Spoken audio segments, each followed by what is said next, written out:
باب 11 جہاں غیر اللہ کے نام پر جانور ذبح کیے جائے وہاں اللہ تعالیٰ کے نام پر بھی ذبح کرنا جائز نہیں۔ ارشاد الہی ہے لا تقم فیہ ابدا لمسجد اسس علی التقوى من اول یوم احق ان تقوم فیہ رجال یحبون ان یتطہروا واللہ یحب المطہرین۔ سورہ التوبہ۔ آپ کبھی اس مسجد زرار میں عبادت کے لیے کھڑے نہ ہونا، البتہ وہ مسجد جس کی بنیاد شروع دن سے ہی تقوی پر رکھی گئی ہے۔ وہ زیادہ موزوں ہے کہ آپ صلی اللہ علیہ وسلم اس میں عبادت کے لیے کھڑے ہوں۔ اس میں ایسے لوگ ہیں جو پاک صاف رہنے کو پسند کرتے ہیں اور اللہ تعالیٰ کو بھی صفائی اور پاکیزگی اختیار کرنے والے لوگ ہی پسند ہے۔ حضرت ثابت بن ضحاک رضی اللہ عنہ سے روایت ہے کہ ایک شخص نے بوانہ مقام پر اونٹ ذبح کرنے کی نظر مانی، چنانچہ اس نے اس کے متعلق نبی صلی اللہ علیہ وسلم سے پوچھا تو آپ صلی اللہ علیہ وسلم نے فرمایا کیا وہاں جاہلیت کے بتوں میں سے کوئی ایسا بت تھا جس کی پوجا کی جاتی رہی ہو؟ صحابہ رضی اللہ عنہ نے کہا نہیں۔ حضرت صلی اللہ علیہ وسلم نے مزید پوچھا کیا وہاں کوئی مشرکین کا میلہ لگتا تھا؟ صحابہ رضی اللہ عنہم نے کہا نہیں۔ تو آپ صلی اللہ علیہ وسلم نے ارشاد فرمایا تم اپنی نظر پوری کر لو، یاد رکھو جو نظر اللہ تعالیٰ کی نافرمانی کی ہو اسے پورا کرنا درست نہیں، اور اسی طرح جس نظر کو پورا کرنا انسان کی وسعت میں نہ ہو اسے بھی پورا کرنا ضروری نہیں۔ سنن ابی داود اور اس کی سند بخاری اور مسلم کی شرط کے مطابق ہے۔ مسائل۔ پوائنٹ نمبر 1، آیت مبارکہ لا تقم فیہ ابداً کی تفسیر ہے۔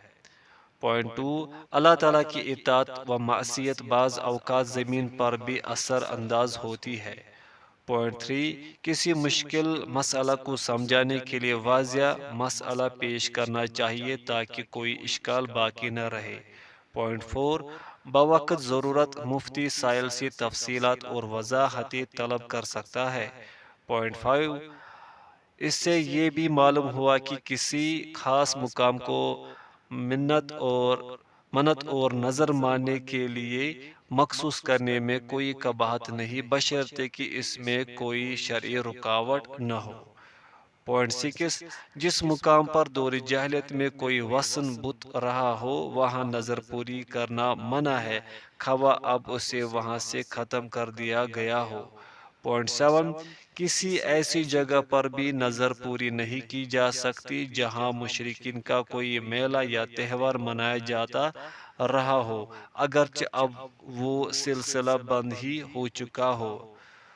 پوائنٹ 8، اگر کسی نے مشرکین کے بت یا تہوار والے مقام کی نظر مانی ہو تو اسے پورا کرنا جائز نہیں، کیونکہ یہ نافرمانی کی نظر ہے جو ناجائز ہے۔ پوائنٹ 9، اس سے یہ بھی معلوم ہوا کہ تہوار میں بھی مشرکین کی مشابہت سے بچنا چاہیے، اگرچہ مشرکین کی مشابہت کرنا مسلمان کا مقصود نہ ہو۔ پوائنٹ 10، اللہ تعالیٰ کی نافرمانی والی نظر باطل ہے۔ پوائنٹ 11، جو امر انسان کی وسعت طاقت میں نہ ہو اس کی نظر ماننا بھی ناجائز اور غلط ہے۔ باب 12، غیر اللہ کی نظر و نیاز ماننا شرک ہے۔ ارشاد الہی ہے یوفون بالنذر ویخافون یوما کان شرہ مستطیرا۔ سورہ الدہر۔ یہ لوگ نظریں پوری کرتے ہیں اور اس دن سے کہ جس کی سختی پھیل رہی ہوگی خوف رکھتے ہیں۔ نیز ارشاد ہے وَمَا أَنفَقْتُم مِّن نَفَقَةٍ أَوْ نَذَرْتُم مِّن نَذْرٍ فَإِنَّ اللَّهَ يَعْلَمُهُ۔ سورۃ البقرہ۔ اور تم اللہ تعالیٰ کی راہ میں جو کچھ بھی خرچ کرو یا جو بھی نظر مانو، اللہ تعالیٰ اس کو جانتا ہے۔ حضرت عائشہ رضی اللہ عنہا سے روایت حضرت عائشہ رضی اللہ عنہا سے روایت کرتی ہے کہ رسول اللہ صلی اللہ علیہ وسلم نے فرمایا، جو شخص اللہ تعالیٰ کی اطاعت کی نظر مانے تو اسے چاہیے کہ اللہ تعالیٰ کی اطاعت کرے، اور جو شخص اللہ تعالیٰ کی نافرمانی و معصیت کی نظر مانے تو وہ اللہ تعالیٰ کی نافرمانی نہ کرے۔ مسائل۔ پوائنٹ نمبر 1، نظر کو پورا کرنا واجب ہے۔ پوائنٹ 2، جب یہ ثابت ہو چکا ہے کہ نظر اللہ تعالیٰ کی عبادت ہے تو پھر اسے غیر اللہ کے لیے ماننا اور سر انجام دینا شرک ہے۔ پوائنٹ 3، اس سے یہ بھی ثابت ہوا کہ جو نظر معصیت پر مبنی ہو اسے پورا کرنا جائز نہیں۔ باب 13، غیر اللہ کی پناہ لینا شرک ہے۔ ارشاد الہی ہے، وَأَنَّهُ كَانَ رِجَالٌ مِّنَ الْإِنسِ يَعُوذُونَ بِرِجَالٍ مِّنَ الْجِنِّ فَزَادُوهُمْ رَهَقًا، سورۃ الجن۔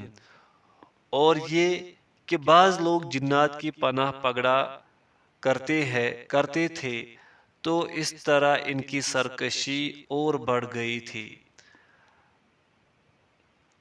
حضرت خولہ بنت حکیم رضی اللہ عنہ کہتی ہے کہ میں نے رسول اللہ صلی اللہ علیہ وسلم کو یہ فرماتے ہوئے سنا کہ جو شخص کسی جگہ ٹھہرے اور یہ دعا پڑھ لے، اعوذ بکلمات اللہ التامۃ من شر ما خلق،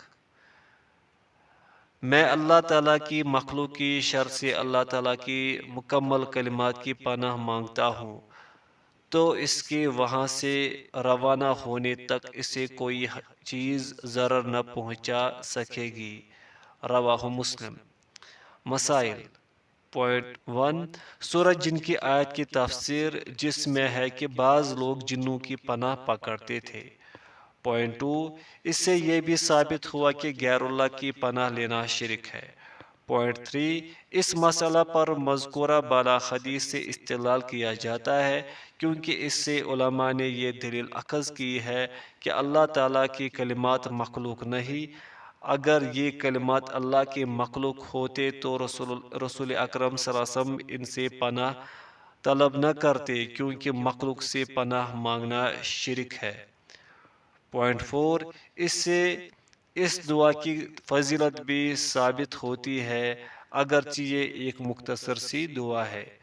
پوائنٹ 5، کسی عمل سے کسی دنیاوی فائدہ کا حصول، مثلا کسی کے شر سے تحفظ یا کسی منافعت کا حصول، اس بات کی دلیل نہیں کہ وہ عمل شرک نہیں،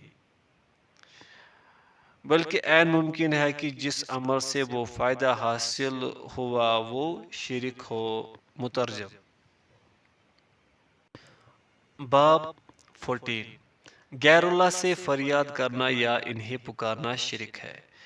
ارشاد الہی ہے، وَلَا تَدْعُ مِن دُونِ اللَّهِ مَا لَا يَنفَعُكَ وَلَا يَضُرُّكَ فَإِن فَعَلْتَ فَإِنَّكَ إِذًا مِنَ الظَّالِمِينَ وَإِن يَمْسَسْكَ اللَّهُ بِضُرٍّ فَلَا كَاشِفَ لَهُ إِلَّا هُوَ وَإِن يُرِدْكَ بِخَيْرٍ فَلَا رَادَّ لِفَضْلِهِ يُصِيبُ بِهِ مَن يَشَاءُ مِنْ عِبَادِهِ وَهُوَ الْغَفُورُ الرَّحِيمُ، سورہ یونس۔ اور تم اللہ تعالیٰ کو چھوڑ کر کسی ایسی چیز کو نہ پکارنا جو نہ کچھ تمہارا بھلا کر سکے اور نہ نقصان۔ اگر تم ایسا کرو گے تو ظالموں میں سے ہو جاؤ گے، اور اگر اللہ تمہیں کوئی مصیبت پہنچائے تو اس کے سوا کوئی اس کو دور کرنے والا نہیں۔ اگر تم سے بھلائی کرنا چاہے تو کوئی اس کے فضل کو روکنے والا نہیں ہے۔ وہ اپنے بندوں میں سے جسے چاہتا ہے اپنے فضل سے نوازتا ہے، اور وہ بخشنے والا اور رحم فرمانے والا ہے۔ نیز ارشاد الہی ہے، ان الذین تعبدون من دون اللہ لا یملکون لکم رزقا فابتغوا عند اللہ الرزق واعبدوہ واشکروا لہ الیہ ترجعون، سورہ العنکبوت۔ تم اللہ کے سوا جن کو پوجتے ہو وہ تمہیں رزق دینے کا اختیار نہیں رکھتے، پس اللہ ہی کے ہاں سے رزق طلب کرو اور اسی کی بندگی کرو اور اسی کا شکر کرو، اسی کی طرف تم لوٹائے جاؤ گے۔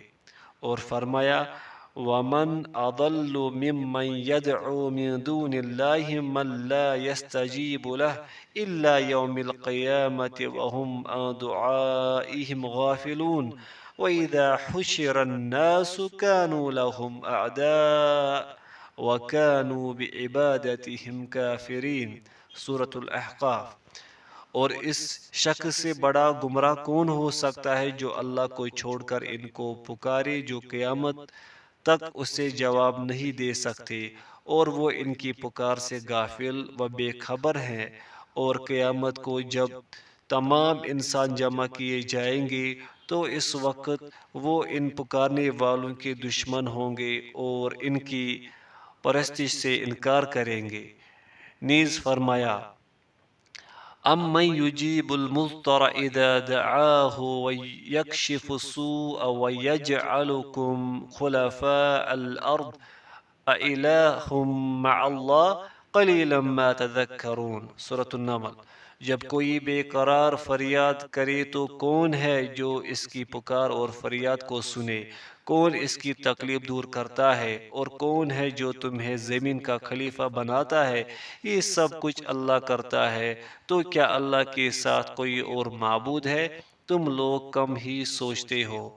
اور طبرانی نے اپنی سند سے روایت کی ہے کہ نبی صلی اللہ علیہ وسلم کے زمانے میں ایک منافق مومنین کو بہت ایذائیں دیا کرتا تھا، چنانچہ چند صحابہ نے مشورہ کیا کہ چلو حضرت صلی اللہ علیہ وسلم کی خدمت میں حاضر ہو کر اس سے گلو خلاصی کے لیے استغاثہ کرے۔ نبی اکرم صلی اللہ علیہ وسلم نے ارشاد فرمایا دیکھو مجھ سے استغاثہ فریاد نہیں کیا جا سکتا، بلکہ فریاد و پکار صرف اللہ تعالیٰ سے کرنی چاہیے۔ مسائل۔ پوائنٹ نمبر 1، اس سے ثابت ہوا کہ دعا عام ہے اور استغاثہ خاص، پس استغاثہ کے بعد دعا کا ذکر کرنا عطف العام علی الخاص کے قبیل سے ہے۔ پوائنٹ سیکنڈ، اس سے آیہ مبارک وَلَا تَدْعُ مِن دُونِ اللَّهِ مَا لَا يَنفَعُكَ وَلَا يَضُرُّكَ کی تفسیر بھی معلوم ہوئی ہے۔ پوائنٹ 3، غیر اللہ کو پکارنا اور اس سے فریاد کرنا شرک اکبر ہے۔ پوائنٹ 4، کوئی انتہائی نیک و برگزیدہ شخص بھی اگر غیر اللہ کو اس کے رضا و خوشنودی کے حصول کی غرض سے پکارے تو وہ بھی ظالموں میں سے ہوگا۔ پوائنٹ 5، اس سے وَلَا تَدْعُ مِن دُونِ اللَّهِ کے بعد والی آیت کی تفسیر بھی معلوم ہوئی۔ پوائنٹ 6، معلوم ہوا کہ غیر اللہ کو پکارنا کفر ہے اور یہ عمل دنیا میں بھی لوگوں کو فائدہ نہیں پہنچا سکتا۔ پوائنٹ 7، اس تفصیل سے تیسری آیت مبارک فَابْتَغُوا عِندَ اللَّهِ الرِّزْقَ کی تفسیر بھی واضح ہوتی ہے۔ پوائنٹ 8، اللہ تعالیٰ کے سوا کسی سے روزی طلب نہیں کرنی چاہیے، جیسے کہ اس کے سوا کسی سے طالب جنت بھی نہیں ہونا چاہیے۔ پوائنٹ 9، اس سے چوتھی آیہ مبارک وَمَنْ أَضَلُّ کی تفسیر بھی واضح ہوتی ہے۔ پوائنٹ 10، جو شخص غیر اللہ کو پکارے یا اس سے فریاد کرے اس سے بڑھ کر کوئی گمراہ نہیں۔ پوائنٹ 11، اللہ تعالیٰ کے سوا جنہیں پکارا جاتا ہے وہ پکارنے والے کی پکار سے بے خبر ہیں، وہ نہیں جانتے کہ انہیں کوئی پکار رہا ہے۔ پوائنٹ 12، اللہ تعالیٰ کے علاوہ جس کو پکارا جاتا ہے وہ اس پکار کے سبب قیامت کے دن پکارنے والے کا دشمن ہوگا۔ پوائنٹ 13، غیر اللہ کو پکارنا در حقیقت اس کی عبادت ہے۔ پوائنٹ 14، جن کو پکارا جاتا ہے وہ قیامت کے دن اس پرستش کا انکار کریں گے۔ پوائنٹ 15، غیر اللہ کو پکارنے کے سبب ہی وہ شخص سب سے زیادہ گمراہ ہوا۔ پوائنٹ 16، اس سے پانچویں آیت اَمَّن یُجِیبُ الْمُضْطَرَ اِذَا دَعَاهُ کی تفسیر بھی واضح ہو جاتی ہے۔ پوائنٹ 17، حیران کن بات تو یہ ہے کہ بتوں کے پجاری اور ان کو پکارنے والے بھی اعتراف کرتے ہیں کہ پریشان و بے قرار آدمی کی پکار کو صرف اللہ ہی سنتا ہے اور وہی نجات دیتا ہے۔ یہی وجہ ہے کہ مشکلات میں وہ بھی خالص اللہ ہی کو پکارتے ہیں۔ پوائنٹ 18، اس سے ثابت ہوتا ہے کہ حضرت صلی اللہ علیہ وسلم نے مکمل طور پر چمن توحید کی حفاظت فرمائی اور امت کو اللہ تعالیٰ کے ساتھ انتہائی ادب و احترام کی تعلیم دی۔ باب نمبر 15، بے اختیار مخلوق کو پکارنا۔ ارشاد الہی ہے، اَیُشْرِکُونَ مَا لَا يَخْلُقُ شَيْئًا وَهُمْ يُخْلَقُونَ وَلَا يَسْتَطِيعُونَ لَهُمْ نَصْرًا وَلَا أَنفُسَهُمْ يَنصُرُونَ۔ سورۃ الاعراف۔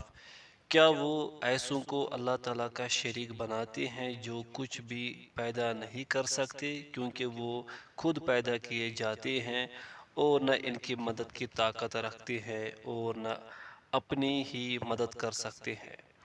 نیز ارشاد ہے، وَالَّذِينَ تَدْعُونَ مِن دُونِهِ مَا يَمْلِكُونَ مِن قِطْمِيرٍ إِن تَدْعُوهُمْ لَا يَسْمَعُوا دُعَاءَكُمْ وَلَوْ سَمِعُوا مَا اسْتَجَابُوا لَكُمْ وَيَوْمَ الْقِيَامَةِ يَكْفُرُونَ بِشِرْكِكُمْ وَلَا يُنَبِّئُكُمْ مِثْلُ خَبِيرٍ۔ سورہ فاتر۔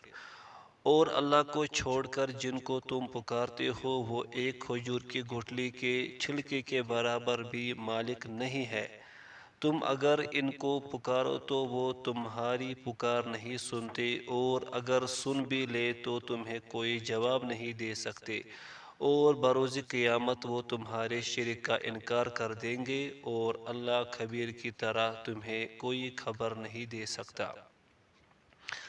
اور حضرت انس رضی اللہ عنہ سے مروی ہے کہ حضرت صلی اللہ علیہ وسلم غزوہ احد میں زخمی ہو گئے اور آپ صلی اللہ علیہ وسلم کے سامنے کے 2 دانت شہید کر دیے گئے، جس پر آپ صلی اللہ علیہ وسلم نے فرمایا، ایسی قوم کیسے کامیاب ہو سکتی ہے جس نے اپنے نبی کو زخمی کر دیا ہے؟ تو اس پر یہ آیت نازل ہوئی، لیس لک من الامر، اے پیغمبر اس معاملے میں آپ صلی اللہ علیہ وسلم کو کچھ بھی اختیار نہیں۔ صحیح بخاری۔ اور ابن عمر رضی اللہ عنہما سے روایت ہے کہ انہوں نے رسول اللہ صلی اللہ علیہ وسلم کو سنا، آپ صلی اللہ علیہ وسلم نے فجر کی نماز کی آخری رکعت میں جب رکوع سے سر اٹھایا تو سمیع اللہ لمن حمدہ ربنا ولک الحمد کے بعد فرمایا، یا اللہ فلاں اور فلاں پر لعنت فرما، تو اللہ تعالیٰ نے یہ آیت نازل فرما دی، لیس لک من الامر شیء، کہ اے پیغمبر اس معاملے میں آپ کو کچھ بھی اختیار نہیں۔ اور ایک روایت میں ہے کہ آپ صلی اللہ علیہ وسلم صفوان بن امیہ، سہیل بن عمر اور حارث بن ہشام پر بد دعا کر رہے تھے، تب بھی یہ آیت نازل ہوئی کہ اے پیغمبر صلی اللہ علیہ وسلم اس معاملے میں آپ کو کچھ بھی اختیار نہیں۔ اور ایک جگہ میں حضرت ابو ہریرہ رضی اللہ عنہ سے روایت ہے کہ جب رسول اللہ صلی اللہ علیہ وسلم پر وَأَنذِرْ عَشِيرَتَكَ الْأَقْرَبِينَ آیت نازل ہوئی تو آپ صلی اللہ علیہ وسلم کھڑے ہو گئے اور فرمانے لگے، اے قریش کی جماعت، یا اس طرح کا کوئی اور کلمہ آپ صلی اللہ علیہ وسلم نے فرمایا، اپنی جانوں کو بیچو، یعنی اپنے آپ کو بچا لو، اللہ کے ہاں میں تمہارے کسی کام نہ آ سکوں گا۔ اے عباس بن عبد المطلب، اپنے آپ کو بچا لو، اللہ کے ہاں میں تمہارے کسی کام نہ آ سکوں گا۔ اے میری پھوپھی صفیہ، اپنے آپ کو بچا لو، اللہ کے ہاں میں تمہارے کسی کام نہ آ سکوں گا۔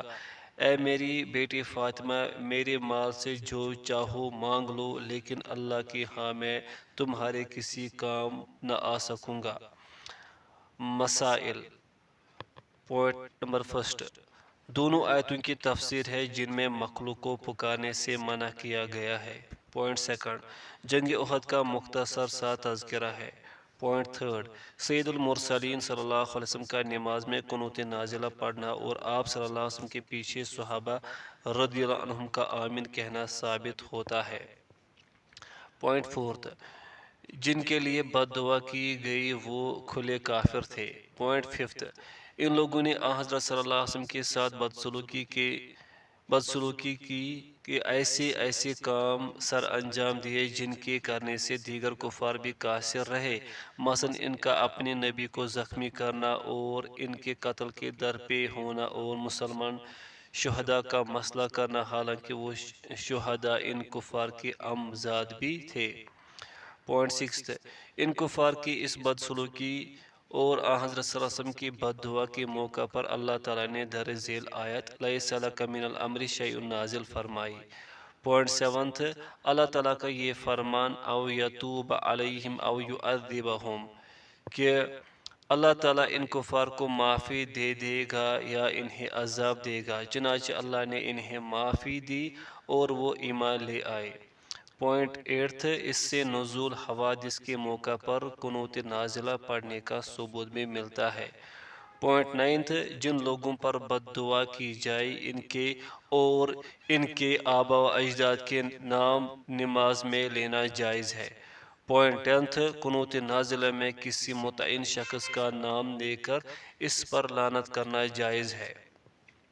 پوائنٹ 11 آیت وَأَنذِرْ عَشِيرَتَكَ الْأَقْرَبِينَ کے نزول کے موقع پر آپ صلی اللہ علیہ وسلم کا اپنے قریبی رشتہ داروں کو بلا کر ایک ایک کو اللہ کے عذاب سے ڈرانے اور اپنی نجات کی فکر دلانے کا ذکر بھی ہے۔ پوائنٹ 12، جب آپ صلی اللہ علیہ وسلم نے دعوت توحید دی تو آپ صلی اللہ علیہ وسلم کو مجنون کہا گیا۔ اسی طرح آج بھی اگر کوئی توحید کی دعوت دے تو اسے بھی ایسے ہی القاب کا سامنا کرنا پڑتا ہے۔ پوائنٹ 13، حضرت صلی اللہ علیہ وسلم کا اپنے قریبی اور دور کے رشتہ داروں سے یہ فرمانا ثابت ہوا کہ اللہ کے ہاں میں تمہارے کسی کام نہ آ سکوں گا، حتیٰ کہ یہی بات آپ صلی اللہ علیہ وسلم نے اپنے لخت جگر حضرت فاطمہ رضی اللہ عنہا سے بھی صراحتاً کہی، اور جب آپ صلی اللہ علیہ وسلم سید المرسلین ہونے کے باوجود اپنے لخت جگر سیدہ نساء العالمین سے فرما رہے ہیں کہ میں تمہارے کچھ کام نہ آ سکوں گا، جبکہ انسان کا ایمان ہے کہ آپ صلی اللہ علیہ وسلم کی زبان مبارک سے سوائے حق کے کچھ نہیں نکلتا، تو پھر مندرجہ بالا صراحت کی روشنی میں آج کل کے حالات کو بھی دیکھیں کہ اس بیماری میں عوام ہی نہیں بلکہ خواص بھی مبتلا ہے۔ غور کرنے والے پر صحیح توحید اور دین کی اجنبیت عیاں ہو جائے گی۔ باب نمبر 16، فرشتوں پر اللہ کی وحی کا خوف۔ ارشاد الہی ہے حَتَّى إِذَا فُزِعَ عَنْ قُلُوبِهِمْ قَالُوا مَاذَا قَالَ رَبُّكُمْ قَالُوا الْحَقَّ وَهُوَ الْعَلِيُّ الْكَبِيرُ۔ سورۃ السبا۔ جب ان فرشتوں کے دلوں سے گھبراہٹ دور ہوتی ہے تو وہ ایک دوسرے سے کہتے ہیں تمہارے رب نے کیا فرمایا؟ تو اللہ کے مقرب فرشتے کہتے ہیں کہ اس نے حق فرمایا ہے اور وہ عالی مقام اور بزرگ و برتر ہے۔ اور حضرت ابو ہریرہ رضی اللہ عنہ نبی صلی اللہ علیہ وسلم سے روایت کرتے ہیں کہ آپ صلی اللہ علیہ وسلم نے فرمایا جب اللہ تعالیٰ آسمان پر کوئی فیصلہ صادر فرماتے ہیں تو اللہ کے فرشتے اس کی حکم برداری میں یوں اپنے پر مارتے ہیں کہ گویا صاف پتھر پر نرم زنجیر لگنے کی جھنکار ہے، اور یہ فرمان ان فرشتوں تک پہنچ جاتا ہے، حتیٰ کہ جب ان کے دلوں سے گھبراہٹ دور ہوتی ہے تو وہ ایک دوسرے سے کہتے ہیں تمہارے رب نے کیا فرمایا؟ تو اللہ کے مقرب فرشتے کہتے ہیں کہ اس نے جو کہا وہ برحق ہے اور وہ عالی مقام اور بزرگ و برتر ہے۔ اللہ کی اس بات کو شیاطین چوری چھپے سننے کی کوشش کرتے ہیں۔ یہ شیاطین ایک دوسرے کے اوپر یوں ہوتے ہیں، یہ کہتے ہوئے حدیث کے راوی سفیان نے اپنے ہاتھ کو ٹیڑھا کیا اور انگلیوں کو ایک دوسرے سے ذرا جدا کیا کہ شیاطین اس طرح ایک دوسرے کے اوپر ہوتے ہیں، سب سے اوپر والا سب سے اوپر والا شیطان جب کوئی بات سن لیتا ہے تو وہ اپنے سے نیچے والے کو بتا دیتا ہے، اور وہ اپنے سے نیچے والے کو، یہاں تک کہ آخری شیطان وہ بات ساحر یا کاہن کو بتا دیتا ہے۔ کبھی تو کاہن کو وہ بات پہنچنے سے قبل شہاب اسے جلا دیتا ہے، اور کبھی شہاب کے آنے سے پہلے پہلے شیطان اسے بات بتا چکا ہوتا ہے، تو کاہن شیطان کی بتائی ہوئی بات کے ساتھ 100 جھوٹ ملاتا ہے۔ اگر کوئی بات اسی طرح واقع ہو جائے تو لوگ کہتے ہیں کہ کیا فلاں روز اس ساحر یا کاہن نے ایسے ہی نہیں کہا تھا؟ چنانچہ صرف اس ایک بات کے سچ ہونے سے اس کاہن کو سچا سمجھ لیا جاتا ہے، حالانکہ وہ بات تو آسمان سے سنی ہوئی ہوتی ہے۔ اور حضرت صحیح بخاری اور حضرت نواس بن سمعان رضی اللہ عنہ روایت کرتے ہیں کہ رسول اللہ صلی اللہ علیہ وسلم نے فرمایا، اللہ تعالیٰ جب کسی بات کی وحی کا ارادہ فرماتے ہیں تو وہ اس وحی کا تکلم فرماتا ہے، چنانچہ اللہ تعالیٰ کے خوف سے تمام آسمانوں پر دہشت اور کپکپی طاری ہو جاتی ہے۔ جب آسمان والے اس آواز کو سنتے ہیں تو بے ہوش ہو کر سجدے میں گر پڑتے ہیں۔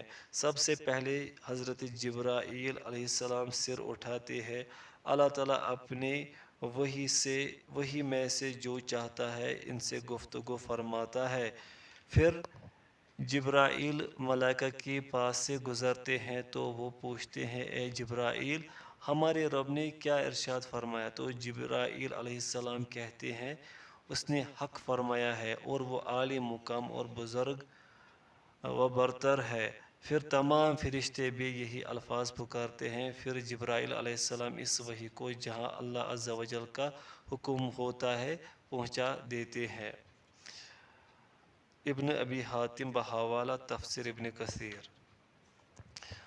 مسائل۔ پوائنٹ فرسٹ، سورہ سبا کی آیت نمبر 23 کی تفسیر، جس میں اللہ کی وحی کے وقت فرشتوں کی کیفیت بیان ہوئی ہے۔ پوائنٹ سیکنڈ، اس آیت میں ابطال شرک کی دلیل ہے، بالخصوص ایسے شرک کی جس کا تعلق صالحین امت سے ہے، اور اس آیت کے متعلق کہا گیا ہے کہ یہ آیت دل سے شجرہ شرک کی جڑوں کو کاٹ پھینکتی ہے۔ پوائنٹ تھرڈ، اس باب سے قالوا الحق وهو العلی الکبیر کی تفسیر بھی واضح ہوتی ہے۔ پوائنٹ فورتھ، فرشتوں کے سوال کی وجہ اور سبب بھی اس میں مذکور ہے۔ پوائنٹ ففتھ، فرشتوں کے سوال پر جبرائیل علیہ السلام انہیں جواب دیتے ہوئے کہتے ہیں کہ اللہ تعالیٰ نے یہ فرمایا ہے۔ پوائنٹ سکستھ، اس میں اس بات کی بھی وضاحت ہے کہ جب سب فرشتے بے ہوش ہو جاتے ہیں تو سب سے پہلے جبرائیل علیہ السلام سر اٹھاتے ہیں۔ پوائنٹ سیونتھ، چونکہ ہر آسمان کے فرشتے جبرائیل علیہ السلام سے سوال کرتے ہیں لہٰذا وہ سب کو جواب دیتے ہیں۔ پوائنٹ ایٹتھ، بے ہوشی اور غشی تمام آسمانوں کے فرشتوں پر طاری ہوتی ہے۔ پوائنٹ نائنتھ، اللہ تعالیٰ کے کلام سے آسمان لرز جاتے ہیں۔ پوائنٹ ٹینتھ، اللہ تعالیٰ کے حکم سے حضرت جبرائیل علیہ السلام اللہ کی وحی کو منزل مقصود تک پہنچاتے ہیں۔ پوائنٹ 11، شیاطین چوری چھپے اللہ تعالیٰ کے کلام کو سننے کی کوشش کرتے ہیں۔ پوائنٹ 12، اس مقصد کے لیے وہ ایک دوسرے کے اوپر سوار ہو جاتے ہیں۔ پوائنٹ 13، ان شیاطین پر شہاب چھوڑا جاتا ہے۔ پوائنٹ 14، بعض اوقات کاہن تک بات پہنچنے سے قبل ہی شہاب اس شیطان کو خاکستر کر دیتا ہے، اور کبھی شہاب کے آنے سے پہلے پہلے یہ شیطان اپنے انسانی دوست کو بات بتا چکا ہوتا ہے۔ پوائنٹ 15، بعض اوقات کاہن کی بات صحیح ثابت ہو جاتی ہے۔ پوائنٹ 16، اور کاہن اس ایک بات کے ساتھ 100 جھوٹ ملا دیتا ہے۔ پوائنٹ 17، کاہن کے جھوٹوں کو لوگ محض اس لیے درست مان لیتے ہیں کہ اس کی ایک بات تو صحیح تھی، حالانکہ وہ بات آسمان سے سنی گئی ہوتی ہے۔ پوائنٹ 18، نفوس انسانی باطل کو بہت جلد قبول کر لیتے ہیں اور کاہن کی طرح صرف اس ایک بات کو مد نظر رکھتے ہیں اور اس کی 100 غلط باتوں کو نہیں دیکھتے۔ پوائنٹ 19، شیاطین اس ایک بات کو ایک دوسرے سے حاصل کر کے یاد کر لیتے ہیں اور اس سے دوسرے جھوٹوں کے صحیح ہونے پر استدلال کرتے ہیں۔ پوائنٹ 20، اس باب سے اللہ تعالیٰ کی صفات کا اثبات بھی ہوتا ہے، اشاعرہ معطلہ اس کی صفات کے منکر ہے۔ پوائنٹ 21، آسمانوں پر طاری ہونے والی دہشت و کپکپی اللہ تعالیٰ کے خوف سے ہوتی ہے۔ پوائنٹ 22، تمام فرشتے اللہ تعالیٰ کی عظمت کے تصور سے اس کے حضور سجدہ ریز ہوتے ہیں۔